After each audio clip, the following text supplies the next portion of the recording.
Commander Park Ji-won rubbed his tired eyes as he stared at the massive holographic display floating in the center of Earth's Deep Space Command Center. The alien symbols kept scrolling across the screen like some kind of deadly puzzle that refused to be solved. His coffee had gone cold hours ago, but he didn't dare leave his post. It's not when humanity might be receiving its first message from the stars. The command center buzzed with nervous energy.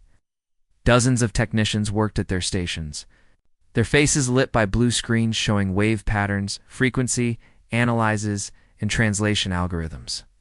Lieutenant Kim Minji had been the first to detect the signal 3 hours ago at Station Omega 7. Positioned at the edge of the solar system, she was just 24 years old, fresh out of the academy, but sharp as a blade. Her hands had been shaking when she first called it in. "Sir, we've got something," she had whispered over the comm. "It's not natural. It's definitely artificial, and it's not from us." Now, 3 hours later, the best minds in the solar system were working around the clock to crack the code. Dr. Lee Dae-yoon, the chief xenolinguist, looked like he hadn't slept in days. His usually neat hair was messy, and his shirt was wrinkled from hunching over his workstation, but his eyes were bright with the thrill of discovery. "Sir, we've cracked it," Dr. Lee announced suddenly, his voice cutting through the low hum of the command center. Everyone stopped what they were doing. The room fell so quiet you could hear the air recycling systems. Commander Park felt his heart skip a beat. "What does it say, Doctor?" Dr. Lee's face went pale. "It's a distress call from a species calling themselves the Velothi. They're dying, sir." The weight of those words hit everyone in the room like a physical blow. First contact with an alien species, and it was a cry for help. Commander Park had dreamed of this moment his entire career, but not like this. It's never like this. "Put it through the speakers," Park ordered. The translation played through the command center's audio system, and what they heard made everyone's blood run cold. A weak, desperate voice spoke in broken sentences about unprovoked attacks, about merchant vessels being torn apart for no reason other than sport. The voice belonged to someone who knew they were about to die. Someone saying goodbye to a universe that would never hear their final words. "Our convoy was peaceful," the voice continued, translated by the computer in a flat, emotionless tone that somehow made it even more heartbreaking. "We carried medicines, food, art from our homeworld. We meant no harm to anyone. But they came. Anyway, the Krex Empire came for us like hunters stalking prey." Dr. Lee's hands were shaking as he read the full translation from his screen. "Sir, according to this, they attacked a peaceful trading convoy. The Krex commander didn't just destroy the ships. He broadcast the executions across their entire empire as entertainment. Families were torn apart, children murdered, all because the Krex consider other species to be nothing more than insects." Commander Park felt something cold settle in his stomach. He had been a military man for 30 years, had served in 3 colonial wars where humans fought humans over resources. In territory. He had seen cruelty before, had witnessed the worst that his own species could do to each other. But this was different. This was systematic, calculated evil on a scale that made human conflicts look like playground disputes. "They're trapped aboard what's left of their ship," Dr. Lee continued, his voice barely above a whisper. "Life support is failing. They're broadcasting their final message into the void, hoping someone, somewhere, might hear them and remember that they existed." The command center was silent except for the soft beeping of machines and the distant hum of the space station's engines. Everyone was thinking the same thing. Somewhere out there in the vast darkness of space, innocent beings were dying while monsters celebrated their deaths. "How long do they have?" Commander Park asked. Though he wasn't sure he wanted to know the answer, Dr. Lee checked his readings. Again, hoping he had made a mistake. Based on their life support readings and the rate of system failures. "Maybe 6 hours, sir? Maybe less. 6 hours. Owls! In 6 hours, an entire species' cry for help would go silent forever." Commander Park had made a lot of difficult decisions in his career, but none had felt as heavy as this moment. He turned to his communications officer, a young man named Sergeant Kim Tae-yoon, who had been listening to the conversation with wide eyes. Sergeant Kim. Get me Admiral Choi Hyjin at Fleet Command. Priority Alpha. Now. The communications array crackled to life, and within seconds, the hologram of Admiral Choi Hyjin materialized in the center of the command room. Even as a hologram, her presence was commanding. At 52, she was the youngest fleet admiral in Earth's history. A brilliant tactician who had earned her rank through a combination of strategic genius and sheer determination. Her promotion had come after the Titan Rebellion, where her unconventional tactics had saved thousands of lives. Admiral Choi's sharp eyes took in the scene immediately. She could read the tension in the room, could see the weight of discovery and horror on every face. She had been expecting this call ever since the first reports of the alien signal had reached Fleet Command. "Commander Park," she said, her voice steady and calm despite the magnitude of the moment. What's the situation?" Commander Park looked at the alien symbols still scrolling across the display, then back at his admiral. The woman who would have to make the decisions that could change the course of human history. "Ma'am," he said quietly, "we have first contact, and it's not what we hoped for." The massive steel doors of the underground bunker beneath Geneva slammed shut with a thunderous clang that echoed through the corridors. 300 feet below the surface, in a room that could survive a direct nuclear strike, the most powerful people on Earth gathered around a circular table that had witnessed countless decisions that shaped human history. But none as important as this one. Admiral Choi Hyjin stood at the head of the table, her uniform crisp despite having traveled from Luna Base in record time. Around her sat representatives from every nation and colony in human space. The President of the American Federation, the Premier of the Asian Coalition, the Governor of Mars Colony, the mining guild leaders from the asteroid belt, and dozens of others who held the fate of humanity in their hands. The holographic display in the center of the room showed the alien distress signal, still broadcasting into the void. Timestamps showed it had started 12 hours ago. In another 6 hours, it would go silent forever. "Ladies and gentlemen," Admiral Choi began, her voice carrying the weight of absolute authority. She had never lost a battle in 25 years of service, and everyone in the room knew it. The Velothi convoy was destroyed 12 hours ago by an empire that calls itself the Krex. Our long-range sensors have confirmed debris patterns that tell us everything we need to know about what happened out there. The display shifted to show scattered wreckage floating in the darkness of space. The debris wasn't random. It was organized, deliberate. Ships had been torn apart methodically, piece by piece. "This wasn't a battle," Admiral Choi continued, her eyes hard as steel. "This was systematic execution.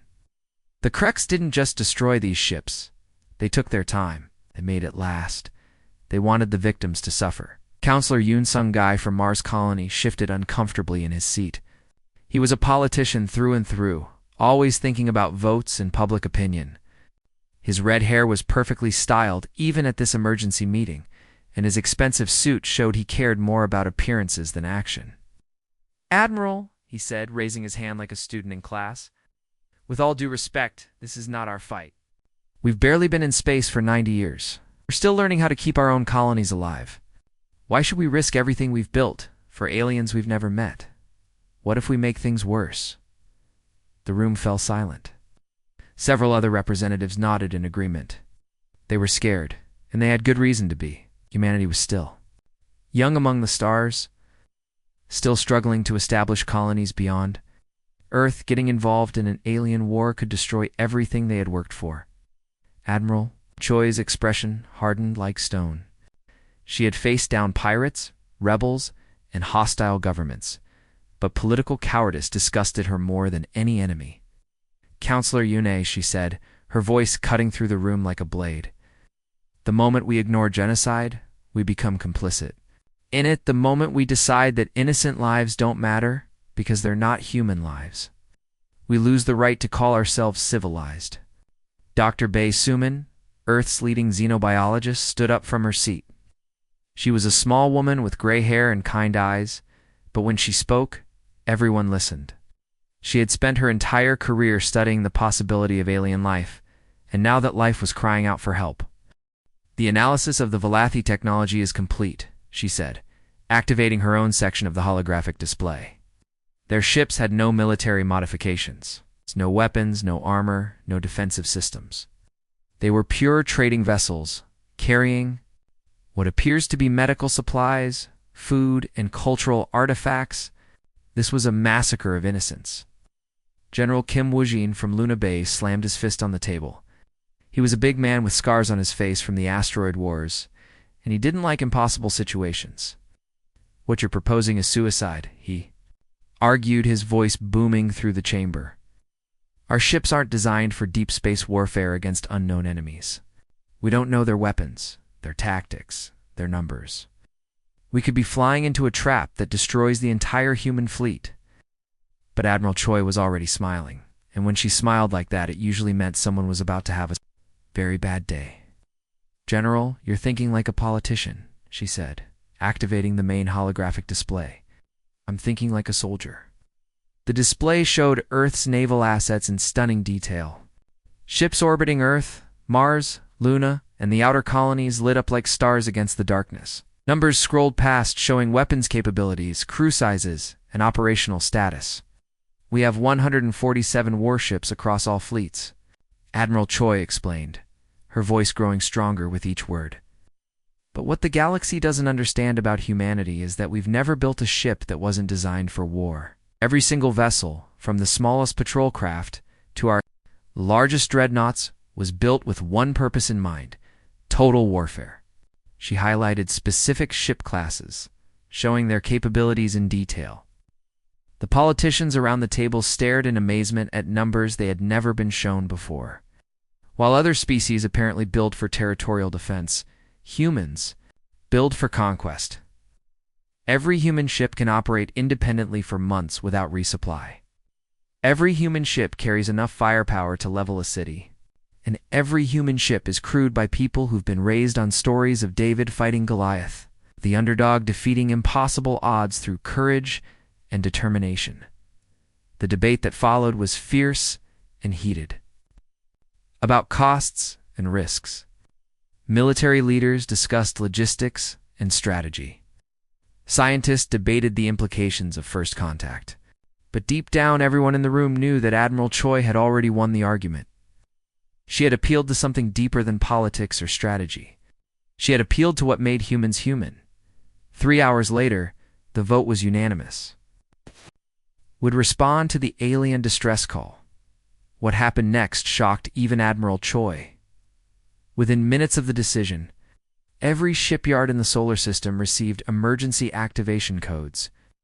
Military factories that had been running at half capacity suddenly roared to life. Reserve fleets that hadn't been activated since the Titan Rebellion powered up their engines. Civilian vessels volunteered to be converted into support ships. The response was unlike anything the galaxy had ever seen. While most species took weeks or months to mobilize for war, human civilization transformed itself into a war machine in a matter of hours. Miners became soldiers. Cargo haulers became supply ships. And luxury liners became troop transports. Captain Han Ji-soon received his orders aboard the destroyer.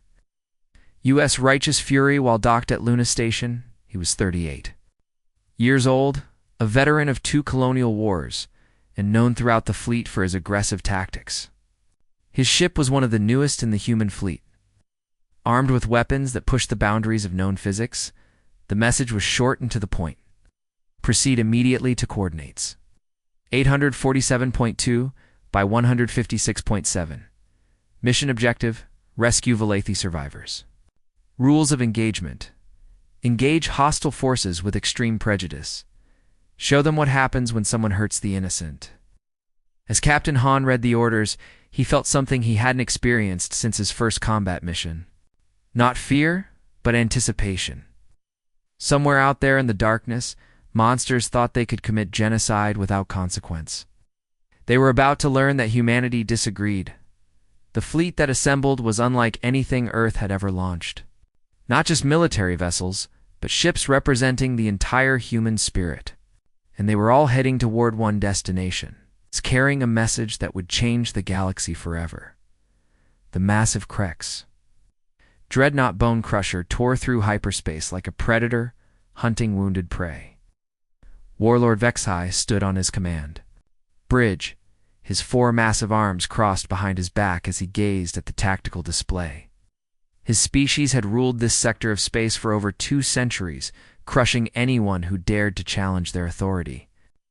The distress call from the dying Valathi ship was like a dinner bell. It's promising easy salvage, and perhaps a few terrified survivors to torture for entertainment. Vexhai was a monster even by Krek's standards. Standing nearly 9 feet tall, his chitinous exoskeleton was covered in scars from countless battles. His mandibles clicked with anticipation as he remembered the joy of watching the Valathi convoy burn. The screams of the innocent had been music to his ears, broadcast across the Krex Empire for all to enjoy. "Warlord," his navigation officer reported, "we're approaching the coordinates."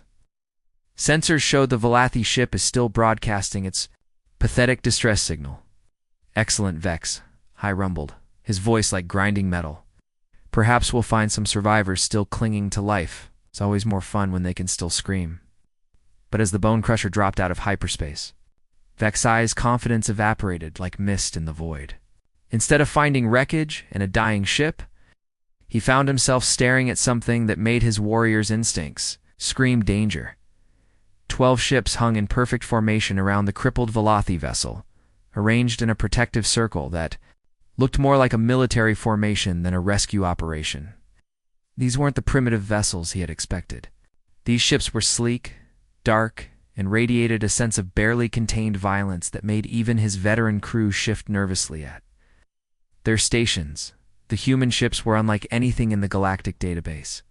Their hulls seemed to absorb sensor sweeps rather than reflect them, making it impossible to get accurate readings on their capabilities.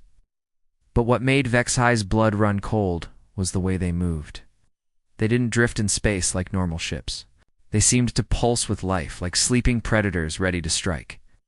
"Unknown vessels," Vexhai broadcast, trying to inject his usual arrogance into his voice. His 4 arms gestured dismissively as he spoke, a habit that had intimidated countless species before. "You will surrender immediately or be destroyed. The Krex Empire claims dominion over this sector of space, and you are trespassing on our hunting grounds." For a moment, there was only silence. Then the lead human ship, a vessel that seemed to bend light around its edges, opened a communication channel. The being that appeared on screen made Vexhai take an involuntary step backward. Admiral Choi Hyjin looked like she had been carved from ice and steel. Her human features were completely alien to Krek's understanding, but there was something in her eyes that transcended species barriers. It was the look of someone who had seen death and dealt it without hesitation. More terrifying still, she spoke in perfect galactic standard, a language that should have taken years to learn. "Krek's vessel," she said, her voice carrying the authority of absolute command. "You are responsible for the murder of innocent civilians. You have one chance to surrender peacefully and face trial for your crimes. Refuse, and you will be destroyed." Vexhai's mandibles clicked in what he thought was amusement, but the sound came out more nervous than confident. "Foolish creature, do you have any idea what you're facing? I am Warlord Vexhai, terror of the Outer Rim. I have personally destroyed 50 different species. I have turned entire star systems into graveyards. Your pathetic little ships are no match for true Krex might." The human admiral's expression didn't change. If anything, her eyes grew colder. "Captain Osunwu," she said, never taking her gaze off Vexhai, "you are authorized to demonstrate human might." What happened next defied everything Vexhai thought he knew about space combat. One of the human ships, a sleek destroyer called the Righteous Fury, suddenly accelerated to speeds that should have been impossible. Its engines didn't just ignite. They roared with a fury that seemed to shake the fabric of space itself. Instead of engaging at the safe, long-range distances that civilized species used for combat, the human ship charged directly at the massive dreadnought, like an ancient warrior rushing into battle with a spear. The very idea was insane. No ship could survive a direct approach against a vessel 10 times its size. Impossible. Vexhai screamed as his weapons officer tried desperately to achieve a target lock. No ship can maneuver like that. The acceleration should tear it apart. But the human destroyer twisted and rolled through space like a living thing, avoiding the Krek's weapons with moves that seemed to mock the laws of physics. Its pilot, Captain No Sunwoo, had trained for this moment his entire career. He had studied every battle in human history, from ancient aerial dogfights to modern space engagements, and he brought all of that knowledge to bear in a single devastating attack run. The Righteous Fury's weapons opened fire at point-blank range, closer than any sane pilot would ever attempt. But humans, as the galaxy was about to learn, had a very different definition of sanity when it came to protecting the innocent. The energy beams that lanced out from the human ship were unlike anything the Kreks had ever encountered. Instead of the standard plasma charges used by most species, these were focused streams of pure destruction that seemed to cut through the Bone Crusher's shields like they weren't even there. "Shields are failing," his tactical officer screamed. "How is this possible? Our shields have never failed before." But what truly terrified the Krek's crew, what made even hardened warriors who had committed genocide across dozens of worlds freeze in terror, was the sound that came over all communication frequencies. It wasn't just Captain No's voice. It was the combined battle cry of every human ship in the formation, a roar of righteous fury that seemed to shake the stars themselves. For the Valathi, the words meant nothing to the Kreks in terms of language, but the emotion behind them was unmistakable. These humans weren't fighting for territory or resources or conquest. They were fighting for justice, for beings they had never met. And that made them more dangerous than any enemy the Kreks had ever faced. The Bone Crusher's massive hull began to buckle under the sustained assault. Systems that had functioned perfectly for decades suddenly failed. Atmosphere vented from dozens of breaches, and the ship's proud banners were torn away into the void. Vexai. The terror of the Outer Rim found himself clinging to his command console as his flagship died around him. With shaking hands, he activated the emergency beacon that would send a final message to the Krek's homeworld. "This is Warlord Vexai," he gasped, his voice barely audible over the sounds of his ships. "Death. The humans.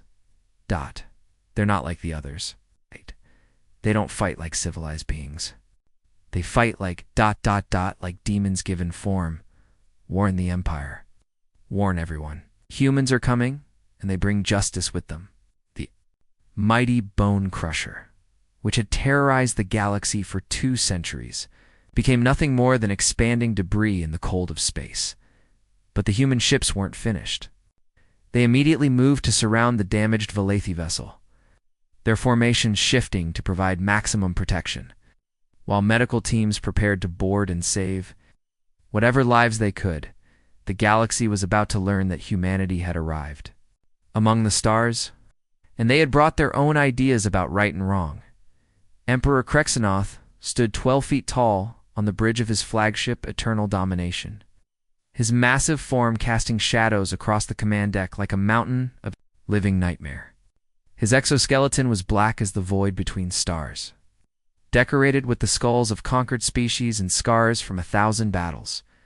For massive arms ending in razor-sharp claws gestured as he spoke, each movement capable of tearing a lesser being in half. The emergency transmission from Warlord Vexai had reached him just as the Bone Crusher's signal went dark.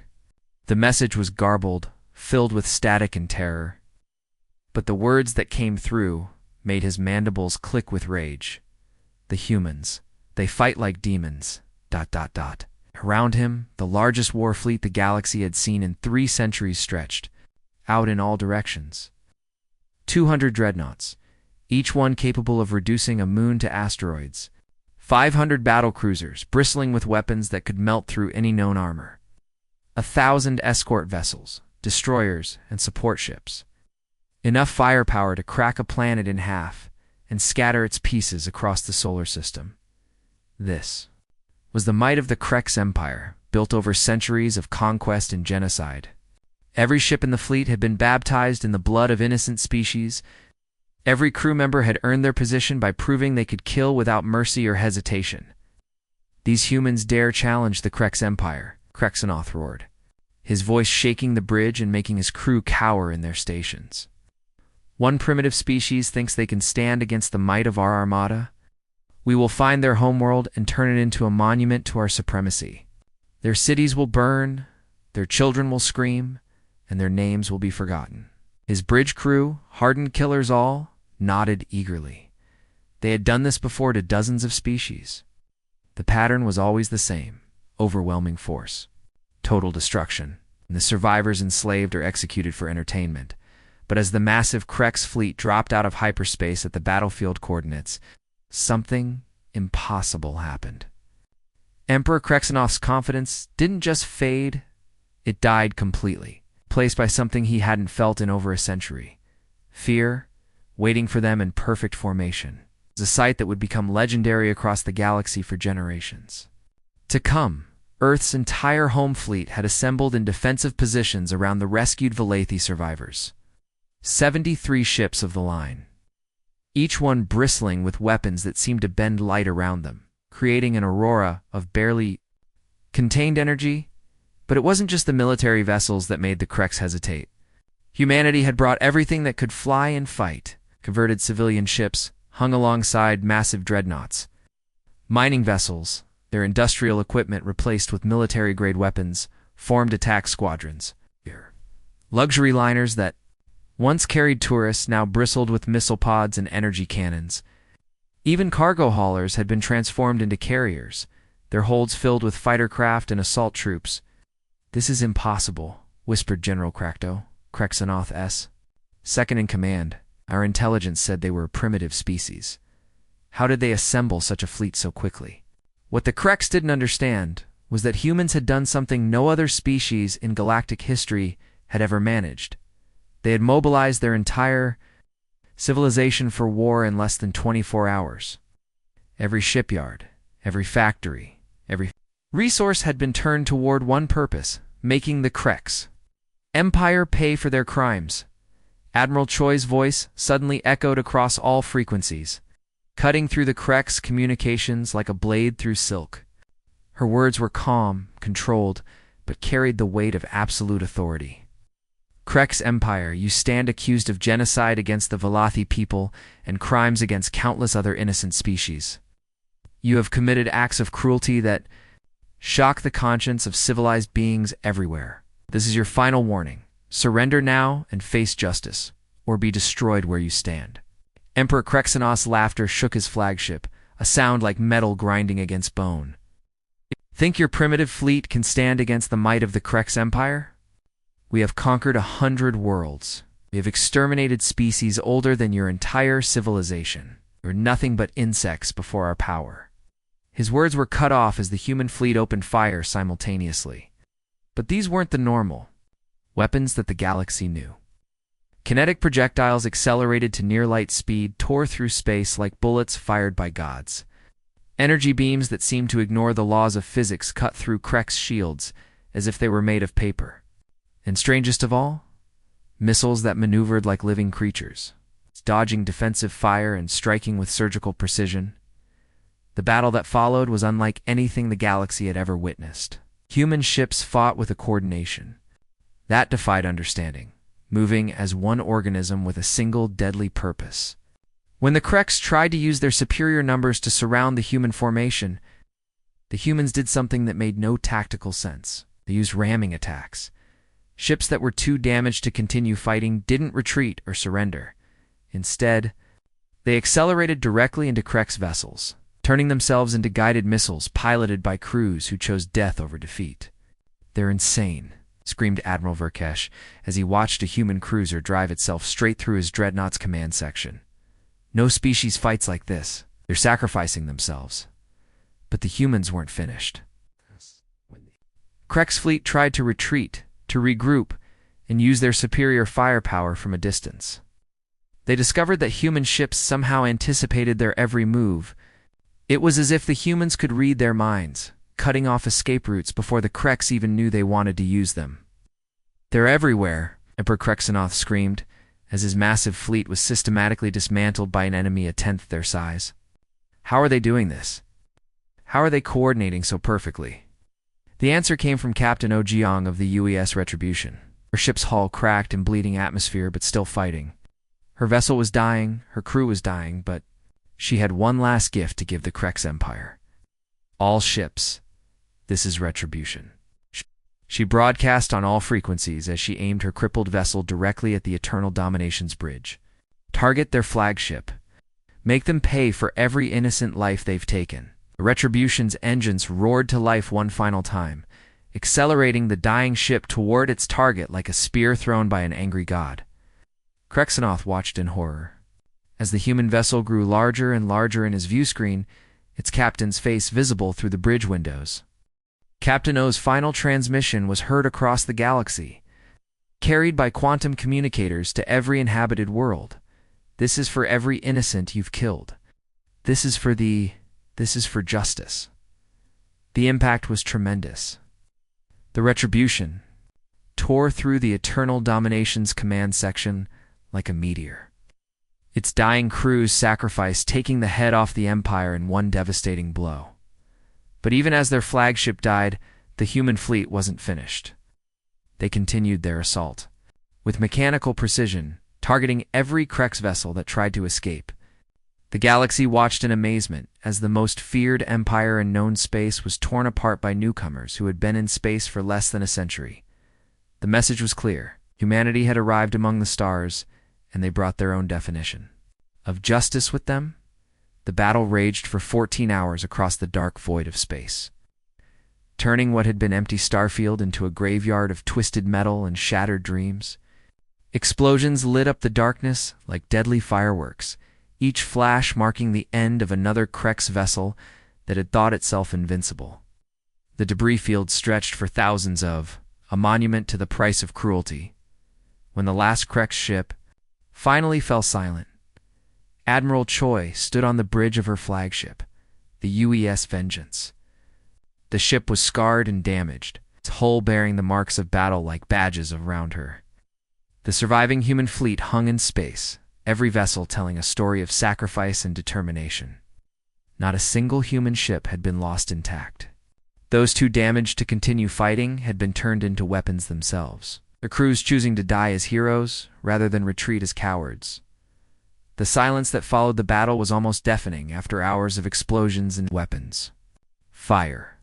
Emergency beacons from destroyed Krex vessels beeped helplessly in the void, their automated distress calls going unanswered. The mighty Krex Empire's grand fleet, which had terrorized the galaxy for centuries, now existed only as scattered debris in the memories of their victims. Admiral reported Lieutenant Commander Shin Yu-nae from the communications station, her voice hoarse from hours of coordinating the battle. All Krex vessels have been neutralized. We're detecting no survivors, no escape pods, no functioning ships. Admiral Choi nodded grimly.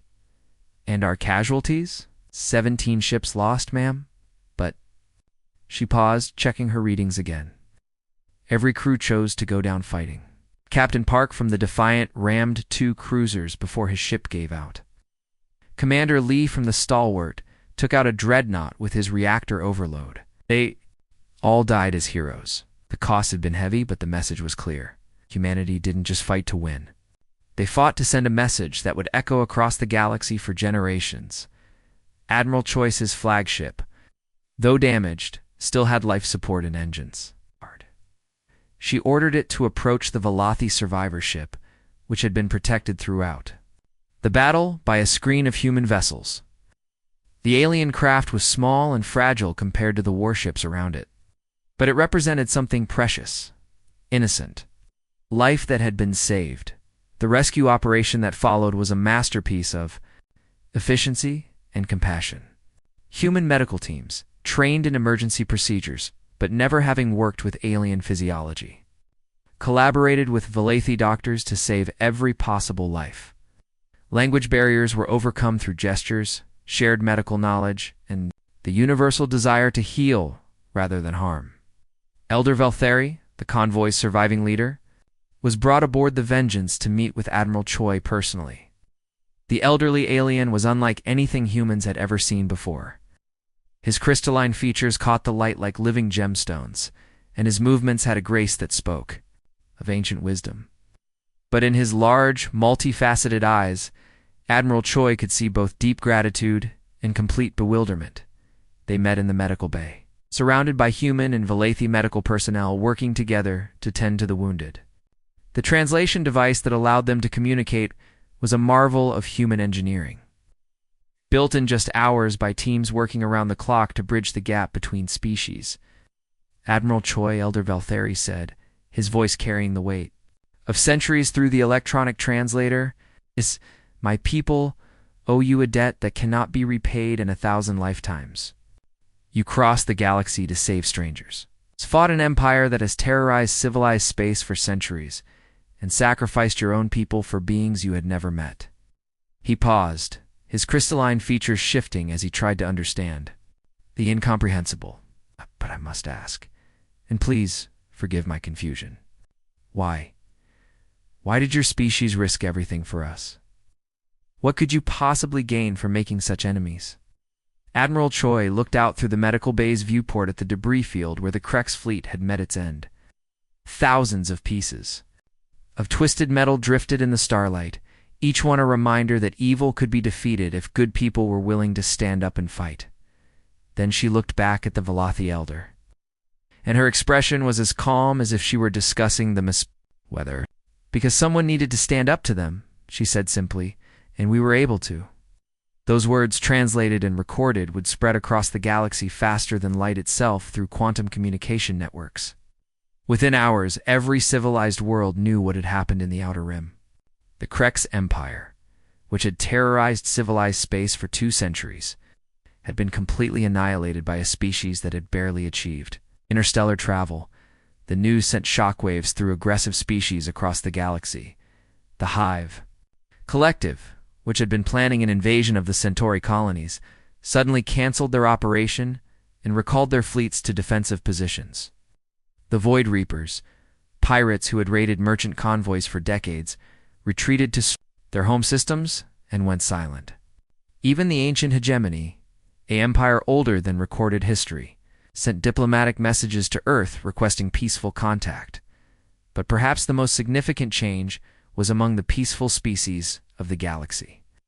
For the first time in their recorded history, they had witnessed a civilization that didn't just defend itself when attacked. Humanity had introduced a completely new concept to galactic politics: justice enforced by overwhelming force, delivered to any species that preyed upon. The innocent, the rescued Valathi, were treated as honored guests aboard the human fleet during the journey back to civilized space. They shared their culture, their history, and their gratitude with their rescuers. In return, they learned about humanity's strange code of ethics that demanded they protect the weak, even at great cost to themselves. As Admiral Choi's fleet began its long journey home, she composed her final report to Earth Command. The message was simple, direct, and would become humanity's unofficial motto among the stars: mission accomplished. Valathi survivors rescued. Krex Empire neutralized. Message to the galaxy: any species that preys upon the innocent will find Earth's children waiting for them. We are not the galaxy's police force. We are its reckoning. The Valathi would return to their homeworld with incredible stories of the humans who crossed the galaxy to save strangers. These tales would spread from world to world, system to system, until every peaceful species in the galaxy knew that Earth's children stood watch among the stars. The Krex Empire would exist only in cautionary tales told to aggressive species who thought themselves invincible. Their name would become a warning whispered in the dark corners of the galaxy. Remember what happened to the Krex when they hurt the innocent?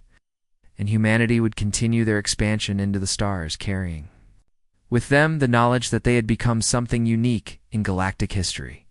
They were the species that fought not for conquest or resources, but for the simple principle that the strong should never prey upon the weak without consequence.